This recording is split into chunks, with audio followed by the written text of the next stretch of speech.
মোৰ ক'বলগীয়া কথাখিনি হ'ল যে মাননীয় আয়ুক্ত মহোদয়ৰ লগত মই কথা পাতিছোঁ কালি আৰু মাননীয় মুখ্যমন্ত্ৰী মহোদয়ৰ লগতে পাতিম আৰু পাতিবলগীয়া কথাখিনি হ'ল যে যিখিনি গোৱালপাৰাৰ মানুহ যিখিনি তিনি প্ৰজন্মৰ পৰা বা 1951-ৰ পৰা গোৱালপাৰাত নাম আছে, তেওঁলোকৰ ইয়াতে ভোট আছে, পৰিয়ালৰ আছে, গোৱালপাৰাৰ মানুহ যিখিনি নদী ভাঙা মানুহ বা বিভিন্ন কাৰণত আহি গোৱালপাৰা চহৰৰ আশে পাশে বা গোৱালপাৰা জিলাত এটা ঠাইৰ পৰা আন ঠাইত আহি বহি আছে, এই মানুহখিনিক ৰেহাই দিব লাগিব।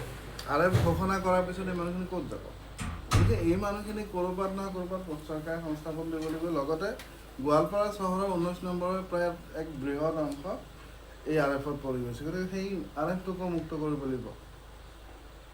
লগতে বলদমাৰী চহৰ আছে, বলদমাৰী চহৰটো সেই অতীতৰ পৰাই এটা আগতে ম্যাদী আছিলে, তাৰপিছত সেই অঞ্চলটো নদীত জাহ যোৱাৰ পিছত তেওঁলোকে খাজনা নিদিলে, খাজনা নিদিয়াৰ পিছত খাচ হৈ গ'ল মাটি। গতিকে খাচ মাটি এটা বা আগতে পট্টা থকা মাটি এটা কেনেকৈ ইয়াতে আৰএফ হ'ব পাৰে, এই কথা বতৰাবোৰ লৈ অলপ কণ্ট্ৰাডিকশ্যনটো আছেই। লগতে ৰাইজেও বহুত বেছি এফেক্টেড হ'ব।